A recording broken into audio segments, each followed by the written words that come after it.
أهلا بكم مشاهدينا الكرام في قناة الأخبار الجزائرية. ما تنساوش تدعمونا بجام واشتراك في القناة لكي يصلكم كل جديد. هام للمستفيدين من منحة البطالة. كشف مدير تنظيم سوق العمل وضبط بالوكالة الوطنية للتشغيل فيصل العرابي عن تخصيص ما مجموعه 88 ألف مقعد بيداغوجي دون تأهيل من منحة البطالة. وكشف عن تخصيص ما مجموعه 88 ألف مقعد بيداغوجي موزع على 887 مؤسسة تابعة لقطاع التكوين والتعليم المهنيين لفائدة المستفيدين دون تأهيل من منحة البطالة، قصد السماح لهم بالمتابعة التكوين المهني لدورة أكتوبر.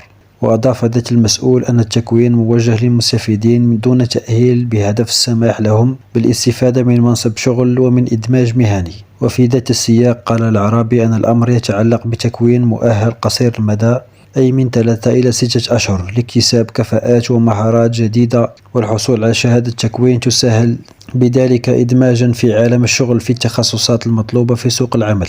كما أعلن نفس المسؤول عن إطلاق منصتين رقميتين تأهيل وتكوين من طرف الوكالة الوطنية للتشغيل بالتنسيق مع قطاع التكوين المهني من أجل ضمان توجيه المعنيين وتعيينهم وكذا تدعيم المتابعة والمرافقة.